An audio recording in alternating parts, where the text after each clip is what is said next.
റാഹേൽ എപ്പോഴാ കരഞ്ഞ്? റാഹേൽ എവിടെ വെച്ചാ കരഞ്ഞ്?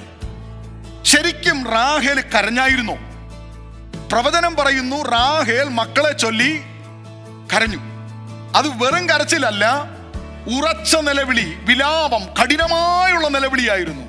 അപ്പോൾ ദൈവം ആ നിലവിളിയുടെ നടുവിൽ ഇറങ്ങി അവൾക്കൊരു പ്രോമിസ് കൊടുത്തു, കരയരുത്, നിന്റെ ശബ്ദം അടക്ക്, നിന്റെ കണ്ണുനീർ വാർക്കാതെ നിന്റെ കണ്ണു അടക്കിക്കൊള്ളുക, നീ കരഞ്ഞതിന്, നീ നിലവിളിച്ചതിന് ഒരു പ്രതിഫലമുണ്ട്.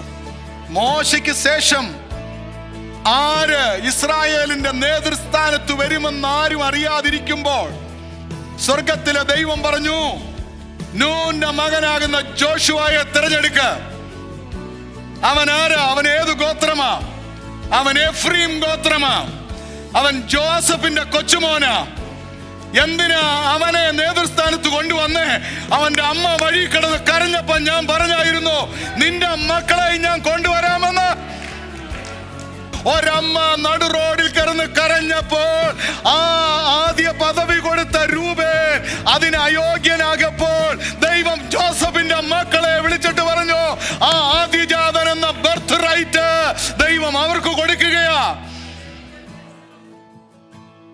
ആലയത്തിനകത്തോ ആരാധനയ്ക്കകത്തോ ഇരുന്ന് നിലവിളിക്കുന്നത് ലജ്ജയല്ല കേട്ടോ. ഏതെങ്കിലും ഒരു വിഷയത്തിന് മുമ്പിൽ കരഞ്ഞോ, ഞാൻ ഇവിടെ നിന്ന് മറഞ്ഞു പോയാലും എന്റെ കണ്ണുനീർ ഏറ്റെടുത്ത ദൈവം അതിന് മറുപടി കൊടുക്കും.